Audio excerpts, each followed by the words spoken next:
மாண்புமிகு சட்டமன்ற பேரவை உறுப்பினர்களே வணக்கம்.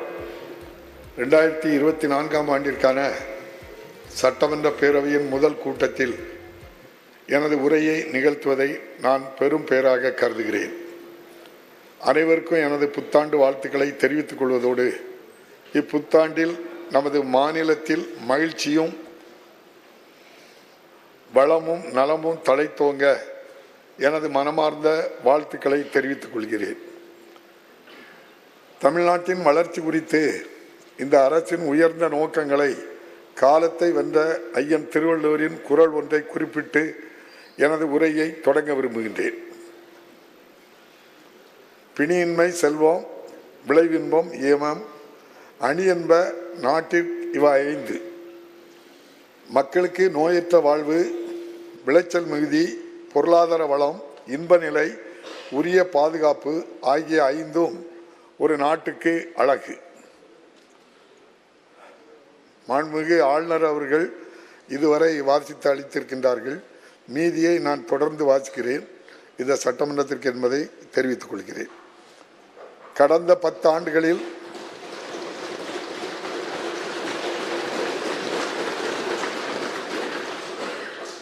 நமது நாட்டின் பொருளாதார வளர்ச்சியின் ஆற்றல் மையமாக தமிழ்நாடு உருவெடுத்துள்ளது. நாட்டின் நிலப்பரப்பில் 4% மக்கள் தொகையில் 6% மட்டுமே கொண்டுள்ள நமது மாநிலம் இந்தியாவின் பொருளாதாரத்தில் 9%க்கும் அதிகமான பங்கினை அளிக்கிறது. 2022-23ஆம் ஆண்டின் வளர்ச்சியின்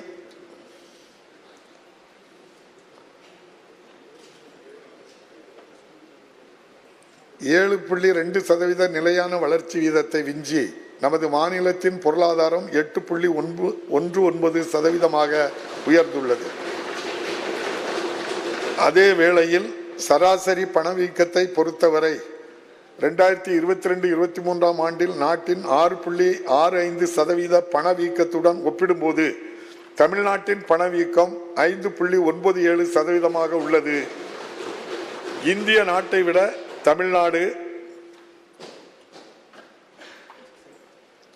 வேகமாக வளர்ச்சியடைவதோடு அதே காலகட்டத்தில் பணவீக்கத்தை கட்டுப்படுத்துவதிலும் நமது மாநிலம் திறம்பட செயல்பட்டு வருவதை இது மெய்ப்பிக்கிறது. மாண்புமிகு தமிழ்நாடு முதலமைச்சர் அவர்களின் சீரிய தலைமையின் கீழ் இந்த அரசின் அயராத முயற்சியின் விளைவாக குறிப்பிடத்தக்க பொருளாதார வளர்ச்சியினை தமிழ்நாடு கண்டுள்ளது. மின்னணு பொருட்கள் ஏற்றுமதியில் ஏற்பட்டுள்ள பெரும் முன்னேற்றத்தினால் 2021-22ஆம் ஆண்டில் 4ஆம் இடத்தில் இருந்து நமது மாநிலம் 2022-23ஆம் ஆண்டில் நாட்டிலேயே முதலிடத்திற்கு முன்னேறியுள்ளது.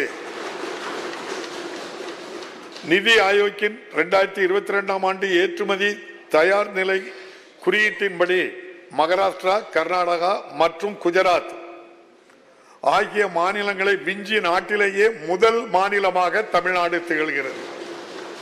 4 வலுவான பொருளாதாரம், சமூக இணக்கத்தன்மை மற்றும் மகத்தான மக்களாட்சி ஆகியவையே நமது மாநிலம் தொடர்ந்து நாட்டிலேயே அந்நிய முதலீடுகளை ஈர்க்கும் முதல் முகவரியாக திகழ்வதற்கு வழிவகுக்கின்றன. கடந்த ஜனவரி 7 மற்றும் 8ஆம் தேதிகளில் சென்னையில் வெற்றிகரமாக நடத்தப்பட்ட உலக முதலீட்டாளர்கள் மாநாடு இதற்கு ஒரு சான்றாகும். தமிழ்நாட்டின் தலை சிறந்த தொழில் சூழல் அமைப்பையும் அதன் எதிர்காலத்திற்கேற்ற வகையிலான மனித வளத்தையும் உலகிற்கு பறைசாற்றும் வகையில் இந்நிகழ்வு அமைந்துள்ளது. 30க்கும் மேற்பட்ட நாடுகளில் இருந்து புகழ்பெற்ற அறிஞர்கள், முன்னணி நிறுவனங்களின் மூத்த நிர்வாகிகள், கொள்கை வகுப்பாளர்கள் உள்ளிட்ட பலர் பங்கேற்ற இந்நிகழ்வு தமிழ்நாட்டை உலகளவில் தலைமை நிலைக்கு உயர்த்துவதற்கு உயர்ந்த தளமாக உள்ளது. 5 உலக முதலீட்டாளர்கள் மாநாட்டின் போது 14.54 லட்சம் நபர்களுக்கு நேரடி வேலை வாய்ப்புகளை உருவாக்கும் வகையில் முன் எப்போதும் இல்லாத அளவிலான மொத்தம் 6.64 லட்சம் கோடி ரூபாய் முதலீடுகள் செய்வதற்கு சாதனை படைக்கும் வகையில் நிறுவனங்களுடன் தமிழ்நாடு அரசு 631 புரிந்துணர்வு ஒப்பந்தங்களை மேற்கொண்டுள்ளது. இம்முதலீடுகள் மாநிலத்தின் முன்னேற்ற பாதையை வடிவமைத்து உயர்நிலை பொருளாதார வளர்ச்சியை உறுதி செய்யும். மேலும் இந்நிகழ்வில் மாண்புமிகு முதலமைச்சர் அவர்கள் $1 டிரில்லியன் தமிழ்நாடு பொருளாதாரம் குறித்த தொலைநோக்கு ஆவணத்தை வெளியிட்டார். இந்த உயரிய இலக்கை அடைவதற்கு தேவையான அனைத்து நடவடிக்கைகளையும் நமது அரசு மேற்கொண்டு வருகிறது. தமிழ்நாட்டில் விளையாட்டை மேம்படுத்துவதற்கு இந்த அரசு இடைவிடாத முயற்சிகளை மேற்கொண்டு வருவதுடன் நம் மாநிலத்தின் நாட்டின் முன்னணி விளையாட்டு மையமாகவும் நிலை நிறுத்தியுள்ளது.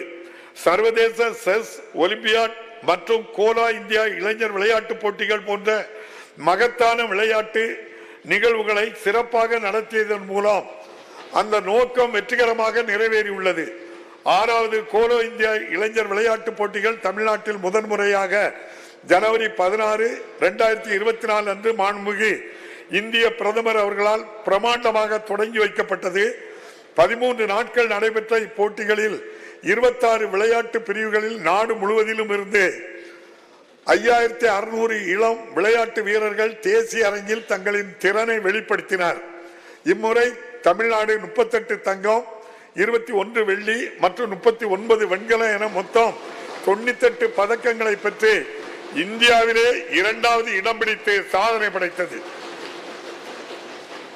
இந்த நிகழ்வுகளும் நவீன விளையாட்டு கட்டமைப்பு வசதிகளை உருவாக்க அரசால் வடிவமைக்கப்பட்ட பெரும் திட்டங்களும் திறமையான விளையாட்டு வீரர்களை ஊக்குவிக்க உகந்த சூழலை உருவாக்குவதோடு உலகளாவிய விளையாட்டு அரங்கில் நமது மாநிலத்தை ஒரு முன்னணி மாநிலமாக நிலைநிறுத்துவதற்கும் வழிவகுக்கும் என்று நாங்கள் நம்புகிறோம். 7. நமது மாநிலம் கடந்த சில ஆண்டுகளில் பல பேரழிவுகளை சந்தித்த போதிலும் பொருளாதார வளர்ச்சி மற்றும் சமூக முன்னேற்றம் ஆகிய இரண்டிலும் குறிப்பிடத்தக்க சாதனையை அடைந்துள்ளது என்பது பாராட்டத்தக்கது. சென்னை மற்றும் அதன் சுற்றுவட்டார பகுதிகளை எதிர்கொண்ட மிக்ஜாம் புயல் மற்றும் தென் மாவட்டங்களில் வரலாறு காணாத மழையால் ஏற்பட்ட வெள்ளப்பெருக்குகளால் மாநிலம் அடுத்தடுத்து 2 பெரும் இயற்கை பேரிடர்களை சந்தித்தது.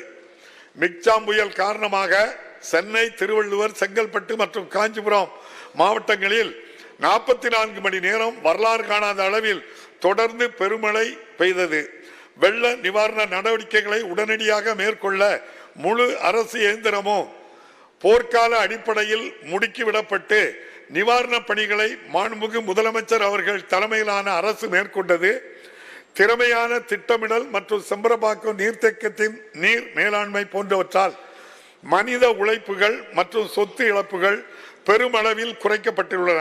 எனினும் பலத்த மழையால் அதிக அளவில் வெள்ளம் ஏற்பட்டதால் லட்சக்கணக்கான மக்கள் தங்கள் உடைமைகள் மற்றும் வாழ்வாதாரத்தை இழக்க நேரிட்டது.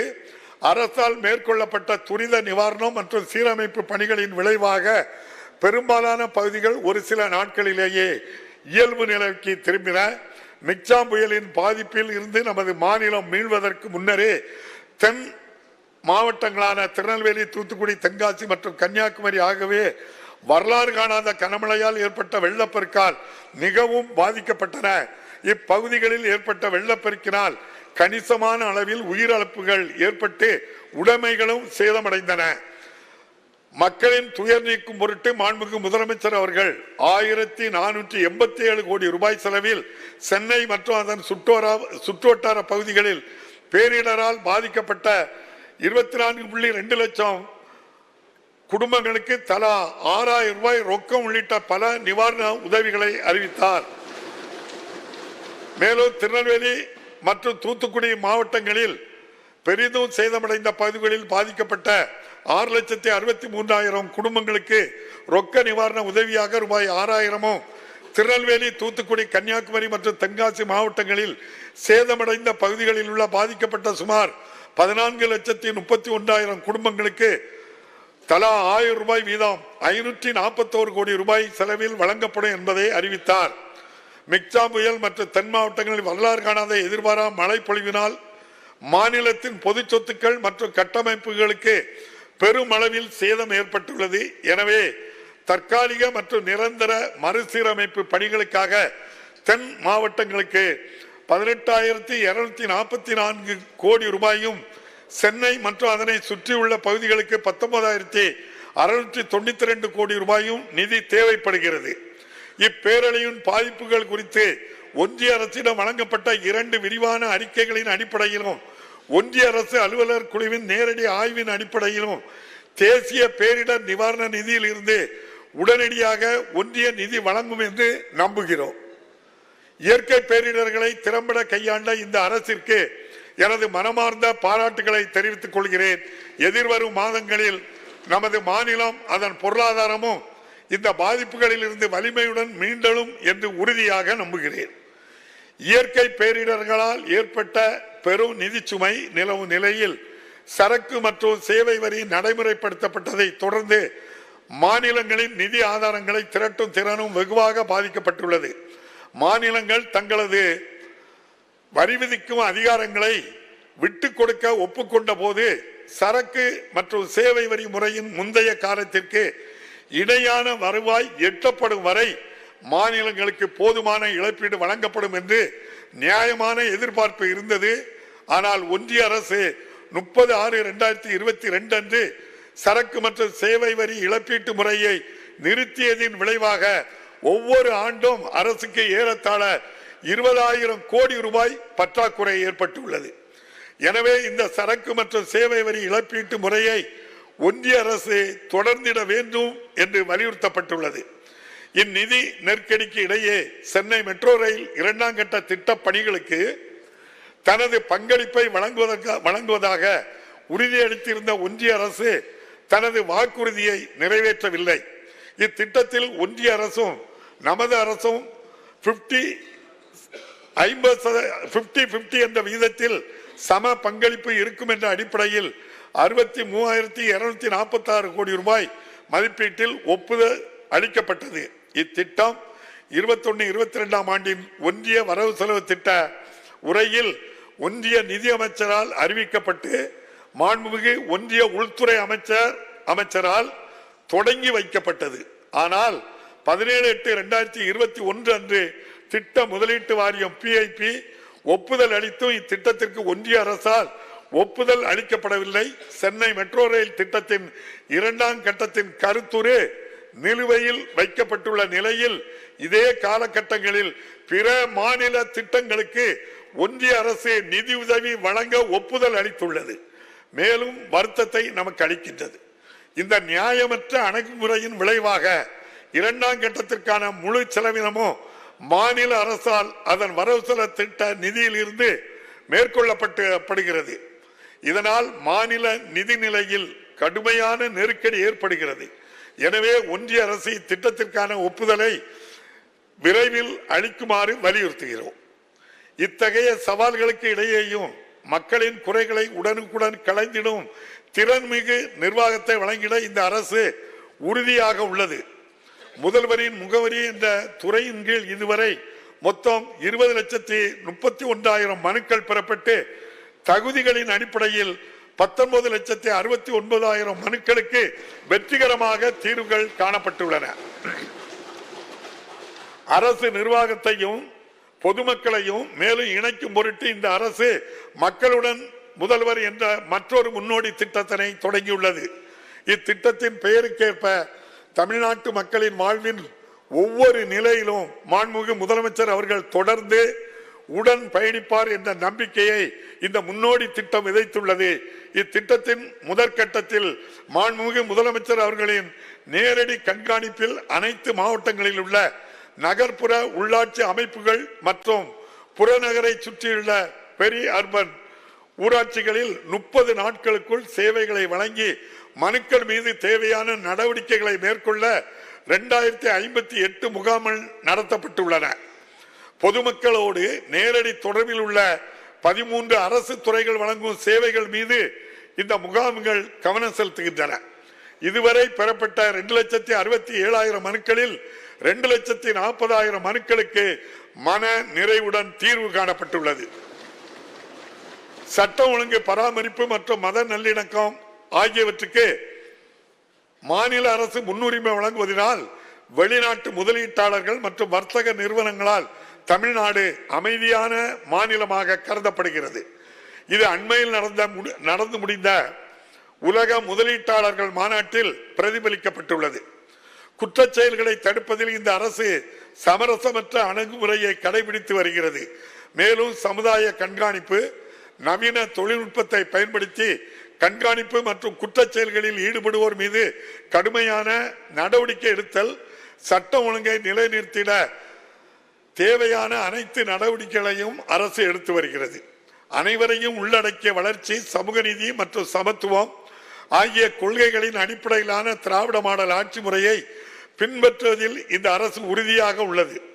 பெண்களின் முழுமையான ஆற்றலையும் திறமைகளையும் செம்மையாக பயன்படுத்தும் போது மட்டுமே சமூகத்தில் உண்மையான முன்னேற்றம் சாத்தியமாகும் என்று இந்த அரசு உறுதியாக நம்புகிறது.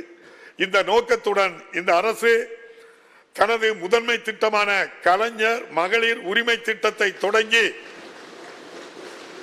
1,15,00,000 மேற்பட்ட பெண்களுக்கு நேரடியாக அவர்களின் வங்கி கணக்கில் மாதந்தோறும் 1000 ரூபாய் உரிமை தொகை வழங்கி தனது தேர்தல் வாக்குறுதியை நிறைவேற்றி காட்டியுள்ளது. தமிழ்நாட்டின் பெரும் தலைவர்களுக்கு புகழ் சேர்க்கும் வகையில் பேரறிஞர் அண்ணா அவர்களின் பிறந்த நாள் மற்றும் முத்தமிழறிஞர் கலைஞர் அவர்களின் 100ஆண்டு விழாவை குறிக்கும் வகையில் 2023ஆம் ஆண்டு செப்டம்பர் 15 நாளன்று இத்திட்டம் தொடங்கப்பட்டது. பெண்களின் முன்னேற்றத்திற்கு வித்திட்ட இப்பெருந்தலைவர்களின் அயராத முயற்சிகளை தொடர்ந்திடும் வகையில் உருவாக்கப்பட்ட இத்திட்டம் மாநிலத்தில் பெண்களின் சமூக பொருளாதார மேம்பாட்டிற்கு பெருமளவில் ஊக்கமளிக்கும். பெண்களின் முன்னேற்றத்திற்கு கல்வி முக்கியம் என்பதை நன்கு உணர்ந்துள்ள இந்த அரசு உயர்கல்வியில் மாணவியர் சேர்க்கையை உயர்த்த தேவையான அனைத்து நடவடிக்கைகளையும் எடுத்து வருகிறது. இந்த இலக்கினை நோக்கி அரசு பள்ளிகளில் 6 முதல் 12 வகுப்பு வரை பயின்று பின்னர் உயர்கல்வி பயிலும் அனைத்து மாணவிகளுக்கும் மாதந்தோறும் ரூபாய் 1000 வழங்கிடும் வகையில் மூவலூர் ராமாமிர்த அம்மையார் நினைவு பெண் திட்டம், புதுமை பெண் திட்டம் அறிமுகப்படுத்தப்பட்டுள்ளது. நடப்பு கல்வியாண்டில் இத்திட்டத்தின் கீழ் மாதந்தோறும் 2,73,000 மாணவிகள் பயனடைகின்றனர். இம்முயற்சியின் விளைவாக நடப்பு கல்வியாண்டில் அரசு பள்ளிகளில் பயின்று வரும் கல்லூரிகளில் சேரும் மாணவியரின் எண்ணிக்கை 34% அதிகரித்துள்ளது என்பதை மகிழ்ச்சியுடன் தெரிவித்துக் கொள்கின்றேன். சாதாரண நகர பேருந்துகளில் பெண்கள் கட்டணமின்றி பயணிக்கும் மிகவும் சிறப்பு வாய்ந்த விடியல் பயண திட்டத்தை செயல்படுத்துவதில் இந்த அரசு நமது நாட்டிற்கே முன்னோடியாக திகழ்கிறது. இதன் விளைவாக பேருந்து பயணங்களில் பெண்களின் பங்கு 40%இருந்து 65% உயர்ந்து பெண்கள் எளிதாக பயணம் செய்யவும் முன்னேறிடவும் வழி பிறந்துள்ளது. 1989ஆம் ஆண்டில் தருமபுரி மாவட்டத்தில் முத்தமிழறிஞர் கலைஞர் அவர்களால் முன்னெடுக்கப்பட்ட சுய உதவி குழு திட்டம் இன்று நாடு முழுவதும் பெரும் இயக்கமாக தலைத்துள்ளது. பொருளாதாரத்தில் தன்னிறைவும் சமூகத்தில் உரிய அங்கீகாரமும் பெற்ற மகளிர் சமூகத்தை உருவாக்கும் வகையில் சுய உதவி குழுக்களை விரிவுபடுத்தி மேலும் வலுப்படுத்துவதற்கு இந்த அரசு தொடர் முயற்சிகளை எடுத்து வருகிறது. 2023-24ஆம் ஆண்டில் இதுவரை 3,20,000 ஏழை எளிய குடும்பங்களைச் சேர்ந்த பெண்களை உறுப்பினர்களாக கொண்டு 27,539 புதிய சுய உதவி குழுக்கள் உருவாக்கப்பட்டுள்ளன. மேலும் சுய உதவி குழு வங்கிக் கடன் இணைப்பு திட்டத்தின் கீழ் நடப்பு நிதியாண்டில் சுய உதவி குழுக்களுக்கு 30,000 கோடி ரூபாய் அளவிற்கு வங்கிக் கடன் வழங்கிட அரசால் உயர் இலக்கு நிர்ணயிக்கப்பட்டுள்ளது.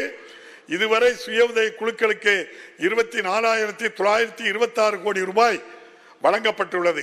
இந்த இலக்கு முழுமையாக எய்தப்படும் என்று நாங்கள் நம்புகிறோம். நமது அரசால் செயல்படுத்தப்படும் இத்தகைய நலத்திட்டங்களால் தான் தமிழ்நாடு நம் நாட்டிற்கே முன்மாதிரியாக திகழ்கிறது. இன்று உலக அளவில் கொண்டாடப்படும் மதிய உணவு திட்டம் ஒரு 100 ஆண்டுக்கு முன்னர் சென்னை மாநகராட்சியால் முதல் மேற்கொள்ளப்பட்ட ஒரு முயற்சியாகும். 1962ஆம் ஆண்டில் தொலைநோக்கு பார்வை கொண்ட முன்னாள் முதல்வர் பெருந்தலைவர் காமராஜர் அவர்களால் மாநிலத்தின் அனைத்து மாவட்டங்களிலும் இத்திட்டம் அறிமுகப்படுத்தப்பட்டது. அதனைத் தொடர்ந்து 1982இல் புரட்சி தலைவர் எம்ஜிஆர் அவர்களால் சத்துணவு திட்டமாக மாற்றப்பட்டு 1989ஆம் ஆண்டு மதிய உணவில் முட்டையை அறிமுகப்படுத்திய முன்னாள் முதல்வர் முத்தமிழறிஞர் கலைஞர் அவர்களால் மேலும் மேம்படுத்தப்பட்டது. நாட்டிலேயே பல முன்னோடி நலத்திட்டங்களை செயல்படுத்தி வரும் நம் மாநிலத்தின் மாபெரும் மரபின் தொடர்ச்சியாக இந்த அரசின் முன்னோடி திட்டமான முதலமைச்சரின் காலை சிற்றுண்டி உணவு திட்டத்தை தொடங்கி மாண்புமிகு முதலமைச்சர் அவர்கள் தமிழ்நாட்டின் பெயரை இந்திய வரலாற்றில் மீண்டும் ஒரு முறை பொறித்துள்ளார். இந்திய திருநாட்டிற்கே முன்மாதிரியாக வழங்கும் இத்திட்டத்தை தெலுங்கானா மாநிலம் தற்போது பின்பற்ற தொடங்கியுள்ளது. முதல் 6 மாத காலத்திற்கு 1543 பள்ளிகளில் நடத்தப்பட்ட முதற்கட்ட சோதனைக்கு பிறகு இத்திட்டம் மாநிலத்தில் உள்ள 30,992 அரசு தொடக்க பள்ளிகளில் பயிலும் 16,85,000 மாணவர்கள் பயனடையும் வகையில் விரிவுபடுத்தப்பட்டுள்ளது. 1 முதல் 5ஆம் வகுப்பு வரையிலான லட்சக்கணக்கான மாணவர்களுக்கு காலையில் தேர்ந்தெடுக்கப்பட்ட சத்தான உணவை இத்திட்டம் வழங்குகிறது. இதன் மூலம் அவர்களது ஊட்டச்சத்து உயர்வது மட்டுமன்றி மாணவர்களின் வருகை பதிவும் கற்றல் விளைவுகளும் மேம்பட்டுள்ளன. மேலும் லட்சக்கணக்கான உழைக்கும் பெண்கள் மற்றும் தாய்மார்களின் சுமைகளை இந்த அரசு பகிர்ந்து கொள்வதால் இத்திட்டம் பெண்களின் சமூக மேம்பாட்டிற்கும் வழிவகுத்துள்ளது. தந்தை பெரியாரின் லட்சியங்களை பின்பற்றி அனைத்து குடிமக்களின் கண்ணியத்தையும் குறிப்பாக விளிம்பு நிலை மக்களின் கண்ணியத்தையும் காத்திட இந்த அரசு உறுதி பூண்டுள்ளது. விளிம்பு நிலை சமூகங்களை மேம்படுத்துவது அரசின் தார்மீக கடமை மட்டுமல்ல, மாறாக மக்களின் உரிமை என்று இந்த அரசு நம்புகிறது. இதனை கருத்தில் கொண்டு ஆதிதிராவிடர் மற்றும் பழங்குடியினருக்கான தமிழ்நாடு மேம்பாட்டு செயல் திட்டம் 2024 என்னும் சட்ட முன்வடிவை நடப்பு கூட்டத்தொடரின் போது அரசு அறிமுகப்படுத்த உள்ளது. இதனை தொடர்ந்து ஊரக மற்றும் நகர்ப்புற பகுதிகளில் உள்ள ஆதிதிராவிட குடியிருப்புகளில் முழுமையான கட்டமைப்பு வசதிகளை உருவாக்குவதற்காக அயோத்திதாச பண்டிதர் குடியிருப்புகள் மேம்பாட்டு திட்டத்தை இந்த அரசு தொடங்கியுள்ளது. குடிநீர் வழங்கல், மின் வசதி, குடியிருப்புகளுக்கு சாலை வசதி, பூங்காக்கள் மற்றும் நூலகங்கள் உள்ளிட்ட பொது பயன்பாட்டுக்கு வசதிகள் போன்ற 1769 பணிகளுக்காக 2023-24 ஆண்டு நிதியாண்டில் 200 கோடி ரூபாய் மதிப்பீட்டில் மேற்கொள்ளப்பட்டு வருகிறது. மானியத்துடன் கூடிய கடனுதவி வாயிலாக ஆதிதிராவிடர் பழங்குடியின இனத்தைச் சேர்ந்த தொழில் முனைவோரின் பொருளாதார வளர்ச்சியை மேம்படுத்துவதற்காக அண்ணல் அம்பேத்கர் தொழில் முன்னோடிகள் திட்டம் என்ற முன்னோடி திட்டத்தை இந்த அரசு தொடங்கியுள்ளது. 2023-24 ஆண்டில் 755 பயனாளிகளுக்கு 84 கோடி ரூபாய் மானியமாக வழங்கப்பட்டுள்ளது. ஆதிதிராவிடர் பழங்குடியினர், பிற்படுத்தப்பட்டோர், மிகவும் பிற்படுத்தப்பட்டோர் மற்றும் சீர்மரபினர் சமூகங்களைச் சேர்ந்த மாணவர்களின் கல்வி முன்னேற்றத்திற்கு பெருமளவில் உதவிடும் வகையில் விடுதிகளில் மாதாந்திர உணவு கட்டணம் பள்ளி மாணவர்களுக்கு ரூபாய் 1000 இருந்து ரூபாய் 1400 ஆகவும், கல்லூரி மாணவர்களுக்கு ரூபாய் 1100 இருந்து ரூபாய் 1500 ஆகவும் அரசு உயர்த்தியுள்ளது. இதன் மூலம் மாநிலத்தில் 1,71,000 மாணவர்கள் பயன்பெறுகின்றனர். யாதும் ஊரே யாவரும் கேளீர், கணியன் பூங்குன்றனார். சங்ககால தமிழர் கடைபிடித்த உலக உடன்பிறப்பு நியாயத்தை எடுத்துரைக்கும் இந்த மகத்தான வரிகள் தான் இந்த அரசை வழிநடத்தி செல்கின்றன. வேற்றுமையில் ஒற்றுமை என்ற நமது நாட்டின் உன்னதமான கொள்கைகள் தற்போது கடுமையான அச்சுறுத்தலுக்கு உள்ளாகியிருக்கும் வேளையில் தமிழ்நாட்டில் சமூக நல்லிணக்கத்தை பேணி பாதுகாப்பதில் நமது அரசு உறுதியாக உள்ளது. சிறுபான்மையினர் மற்றும் இலங்கை தமிழர்களின் உரிமைகளை பாதுகாத்து அவர்களுடன் என்றும் நாம் துணை நிற்போம். அந்த வகையில் ஒன்றிய அரசின் குடியுரிமை திருத்த சட்டத்தை தமிழ்நாட்டில் ஒருபோதும் முறைப்படுத்த அனுமதிப்பதில்லை என்பதில் இந்த அரசு உறுதியாக உள்ளது. அரசின் பல்வேறு நலத்திட்டங்களின் பலன்கள் தகுதியானவர்களை சென்றடைவதன் மூலமாகவே அனைவரையும் உள்ளடக்கிய ஒரு சமத்துவ சமுதாயத்தை உருவாக்கிட இயலும். இந்த அடிப்படையில் தான் 2021 ஆண்டில் நடைபெற்றிருக்க வேண்டிய தேசிய 10 ஆண்டு மக்கள் தொகை கணக்கெடுப்பு அடுத்து மேற்கொள்ளப்படும் போது சாதி வாரியான மக்கள் தொகை கணக்கெடுப்பையும் ஒருங்கிணைத்து நடத்திடுமாறு மாண்புமிகு பிரதமர் அவர்களை மாண்புமிகு முதலமைச்சர் அவர்கள் வலியுறுத்தியுள்ளார்கள்.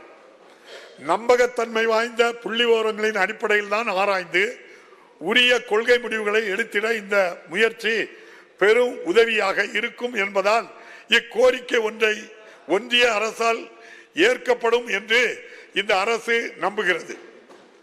சமத்துவம் மற்றும் அனைவரையும் உள்ளடக்கிய சமூகத்தினை உறுதி செய்த நோக்கத்தின் ஒரு பகுதியாக கடுமையாக பாதிக்கப்பட்ட மாற்றுத்திறனாளிகளுக்கான மாத உதவித்தொகையை ரூபாய் 1500 ரூபாய் 2000 மாற்றுத்திறனாளிகளுக்கான ஓய்வூதியத்தை ரூபாய் 1000 1500 இந்த அரசு உயர்த்தி வழங்கியுள்ளது. தமிழ்நாடு மாற்றுத்திறனாளிகள் நல வாரியத்தில் மருத்துவ உதவி, விபத்தால் ஏற்படும் மரணத்திற்கான இழப்பீடு போன்ற உதவிகளும் நடப்பாண்டில் 2 மடங்காக உயர்த்தப்பட்டுள்ளது. இத்தகைய முயற்சிகள் மூலம் 10,11,000 மாற்றுத்திறனாளிகளுக்கு தேவையான வசதிகள் வழங்கப்படும். குறைந்த வருவாய் ஈட்டுவோர், தங்களின் வாழ்வாதாரத்தை மேம்படுத்த இயலாத நபர்கள், குறிப்பாக முதியோர்கள், ஆதரவற்ற விதவைகள், கணவனால் கைவிடப்பட்ட பெண்கள் போன்றவர்களின் நலன் காக்க இந்த அரசு பல்வேறு சமூக பாதுகாப்பு ஓய்வூதிய திட்டங்களை செயல்படுத்தி வருகிறது. இவர்களுக்கான மாத ஓய்வூதியத்தை 2023 ஆண்டில் ரூபாய் 1000 ரூபாய் 1200 உயர்த்தப்பட்டுள்ளது. இதனால் 845 கோடி ரூபாய் கூடுதலாக இந்த அரசுக்கு செலவினம் ஏற்பட்டுள்ளது. மேலும் நிலுவையில் இருந்த அனைத்து விண்ணப்பங்களும் தீர்வு காணப்பட்டதன் பயனாக 74,073 தகுதியுடைய பயனாளிகள் புதிதாக சமூக பாதுகாப்பு திட்டத்தில் சேர்ந்துள்ளனர். விவசாயிகள் நலன் மற்றும் வேளாண் வளர்ச்சி மேம்பட பல முன்னோடி திட்டங்களை இந்த அரசு நடைமுறைப்படுத்தி வருகிறது. 76 கோடி ரூபாய் செலவில் குறுவை சிறப்பு தொகுப்பு திட்டத்தை செயல்படுத்தியதன் விளைவாக நடப்பாண்டில் குறுவை சாகுபடி பரப்பு முன்னெப்போது இல்லாத அளவில் 5,59,000 ஏக்கராக உயர்ந்துள்ளது. முழுமையான வேளாண் வளர்ச்சி எய்திட தேவையான கட்டமைப்புகளை ஏற்படுத்திட இந்த ஆண்டில் 190 கோடி ரூபாய் செலவில் 2504 கிராம ஊராட்சிகளில் கலைஞரின் அனைத்து கிராம ஒருங்கிணைந்த வேளாண் வளர்ச்சி திட்ட பணிகள் செயல்படுத்தப்பட்டு வருகின்றன. சாகுபடி செலவை குறைத்து விவசாயிகளின் வருவாயை உயர்த்தும் முயற்சியாக 2023-24 ஆண்டில் மேலும் 50,000 புதிய வேளாண் மின் இணைப்புகள் இந்த அரசால் அறிவிக்கப்பட்டுள்ளது. இதன் விளைவாக 2021 ஆண்டிலிருந்து இதுவரை மொத்தமாக 2 லட்சம் புதிய வேளாண் மின் இணைப்புகள் வழங்கப்பட்டுள்ளன. மாநிலத்தில் உள்ள விவசாயிகள் மற்றும் பால் உற்பத்தியாளர்களின் வருவாயை உயர்த்தும் நோக்கத்துடன் விவசாயிகளால் வழங்கப்படும் பசும்பால் மற்றும் எருமைப்பால் லிட்டர் ஒன்றுக்கு 3 ரூபாய் ஊக்கத்தொகையாக இந்த அரசு அறிவித்துள்ளது. குறுகிய காலத்திலேயே பால் கொள்முதல் விலையை 6 ரூபாய் உயர்த்தியுள்ளது. வரலாற்றிலேயே இதுதான் முதல் முறை ஆகும். அரசின் இந்த முயற்சிகள் நுகர்வோரின் நலன்களை எவ்விதத்திலும் பாதிக்காமல் மாநிலத்தில் உள்ள 3,87,000 மேற்பட்ட பால் உற்பத்தியாளர்களுக்கு பயனளித்துள்ளன. மாநிலங்களுக்கு இடையேயான நதிநீர் பங்கீட்டு பிரச்சனையில் தமிழ்நாட்டின் உரிமைகளை நிலைநாட்டிட இந்த அரசு உறுதியாக உள்ளது. இப்பிரச்சனைகளில் நமது அரசு நமது மாநில விவசாயிகளினுடைய நலன்களை பாதுகாத்திட தேவையான அனைத்து நடவடிக்கைகளையும் இந்த அரசு மேற்கொள்ளும்.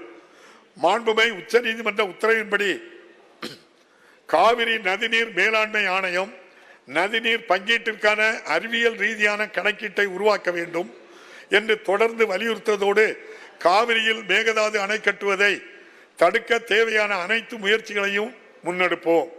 மீனவர்களின் நலனில் இந்த அரசு மிகுந்த கவனம் செலுத்தி வருகின்றது. மேலும் மாநிலத்தின் பாரம்பரிய மீன்பிடிப்பு பகுதிகளில் நமது மீனவர்களின் உரிமைகளை பாதுகாப்பதில் முழு அர்ப்பணிப்பு உணர்வுடன் இந்த அரசு செயல்பட்டு வருகின்றது. 2023 ஆண்டில் இலங்கை கடற்படையினர் 243 மீனவர்களை அவர்களின் மீன்பிடி படகுகளுடன் கைது செய்தனர். இந்த அரசின் இடைவிடாத முயற்சியால் இதுவரை 242 மீனவர்களும் ஒரு மீன்பிடி படகும் விடுவிக்கப்பட்டு தாயகம் திரும்பினார். இருப்பினும் கடந்த ஒரு மாதத்தில் மட்டும் 88 மீனவர்கள் அவர்களது மீன்பிடி படகுகளும் கைது செய்யப்பட்டுள்ளனர். தூதரக அளவிலான வழிமுறைகளை பின்பற்றி மீதமுள்ள மீனவர்களையும் மீன்பிடி படகுகளையும் உடனடியாக விடுவிக்க பிரச்சனைக்கு நிரந்தர தீர்வு காண ஒன்றிய அரசை இந்த அரசு தொடர்ந்து வலியுறுத்தும். மாநிலத்தின் பல்லுயிர் வளத்தை பாதுகாப்பதில் இந்த அரசு உறுதியாக உள்ளது. இந்த நோக்கத்தோடு மாநில விலங்கின் வாழ்விடத்தை பாதுகாக்க மாண்புமிகு தமிழ்நாடு முதலமைச்சர் அவர்களால் நீலகிரி வரையாடு திட்டம் தொடங்கப்பட்டது.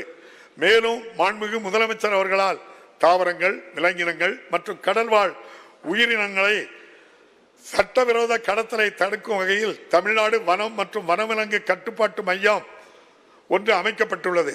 இத்தகைய அமைப்பு ஒன்று ஏற்பட்டுள்ளது நமது மாநிலத்தின் வனவியல் பாதுகாப்பு வரலாற்றில் ஒரு புதிய மைல்கல் ஆகும்.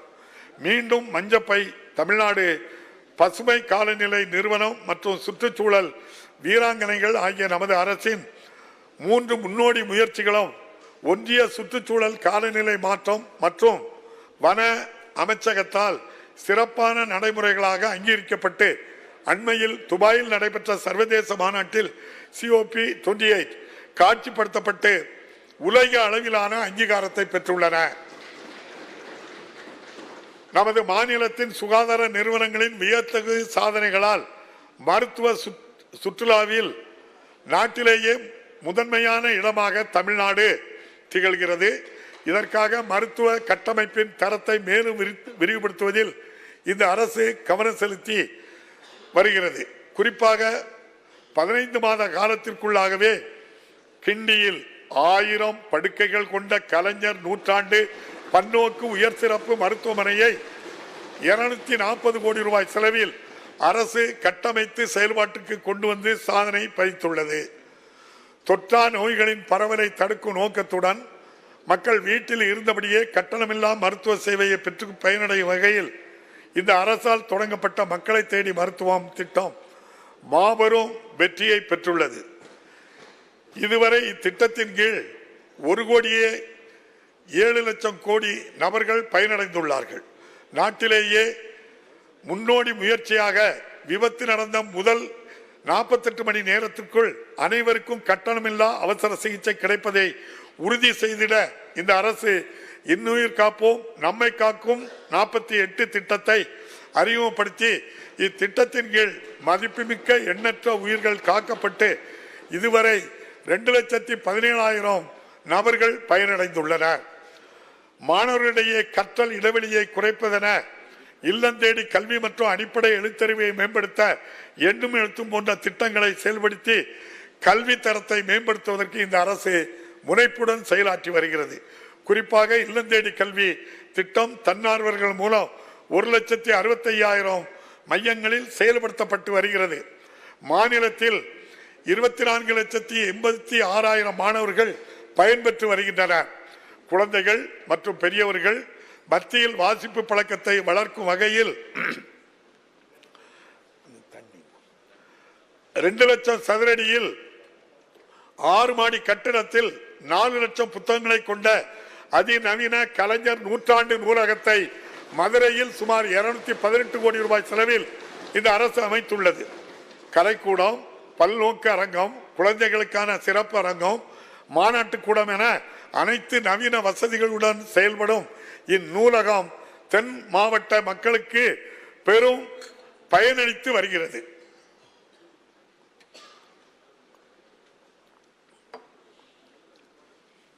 உயர்கல்வி நிறுவனங்களை உயர் சிறப்பு மையங்களாக தரம் உயர்த்துவதில் இந்த அரசு கவனம் செலுத்தி வருகிறது. தொழில்துறைக்கு தேவையான திறன்மிகு பணியாளர்களை உருவாக்குவது மட்டுமல்லாமல் நவீன அறிவியல் ஆராய்ச்சிகளை ஊக்குவிப்பதன் மூலம் பல்வேறு துறைகளின் முன்னேற்றத்திற்கும் இது வழிவகுக்கிறது.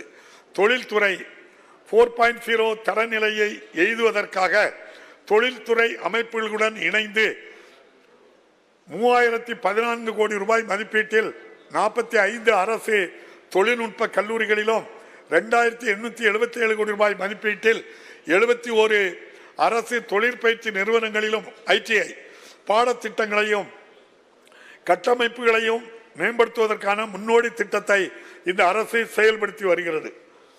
10 லட்சம் இளைஞர்களுக்கு தொழில் சார்ந்த திறன்களை வழங்கிடும் உயரிய நோக்கத்துடன் தொலைநோக்கு பார்வை கொண்ட நான் முதல்வன் திட்டத்தை மாண்புமிகு முதலமைச்சர் அவர்கள் தொடங்கினார்.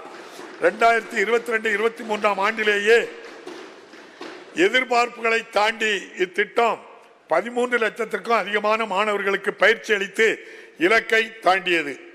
2023-24 ஆண்டில் இத்திட்டம் தொழில் பயிற்சி நிறுவனங்களுக்கும் பல்வகை தொழில்நுட்ப கல்லூரிகளுக்கும் விரிவுபடுத்தப்பட்டு மாநிலம் முழுவதும் 14 லட்சம் மாணவர்களுக்கு பயனளிக்கும் வகையில் செயல்படுத்தப்படுகிறது.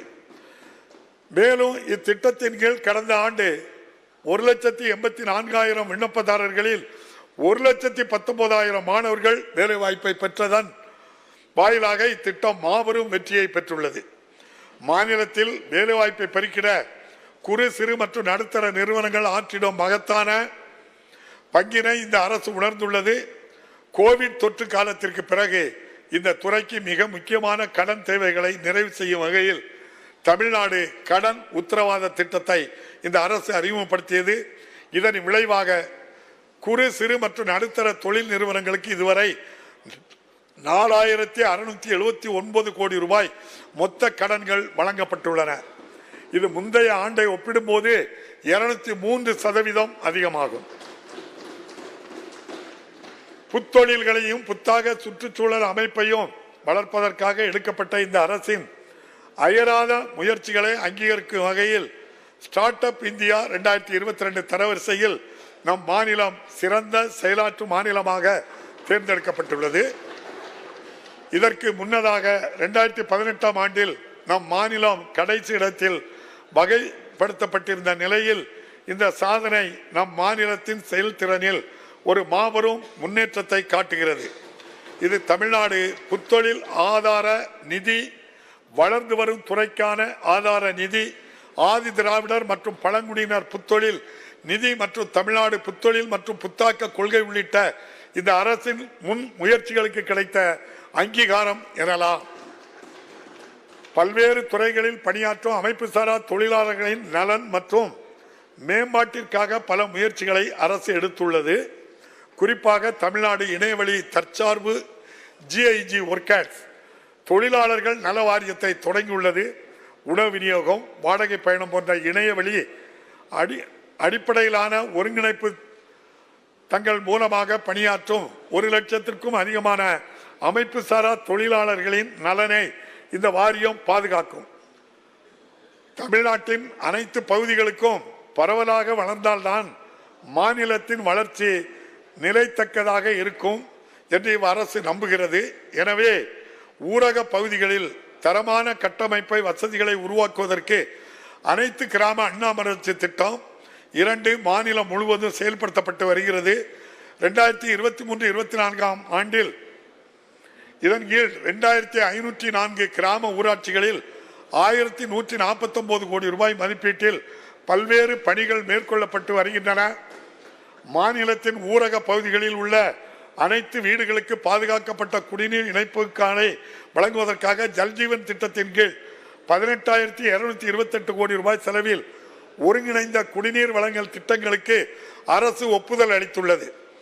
பல்வேறு நிலைகளில் செயல்படுத்தப்பட்டு வரும் இப்பணிகளின் கீழ் இதுவரை ஊரக பகுதிகளில் 1 கோடிக்கும் அதிகமான வீடுகளுக்கு இணைப்புகள் வழங்கப்பட்டுள்ளன.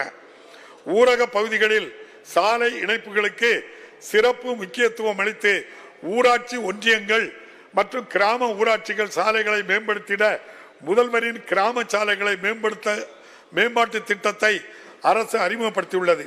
இந்த அரசின் தொடர் முயற்சியால் 2021-22 ஆண்டு முதல் மொத்தம் 6,742 கோடி ரூபாய் செலவில் 11,655 கிலோமீட்டர் நீளமுள்ள கிராமப்புற சாலைகளை மேம்படுத்தப்பட்டு வருகின்றன.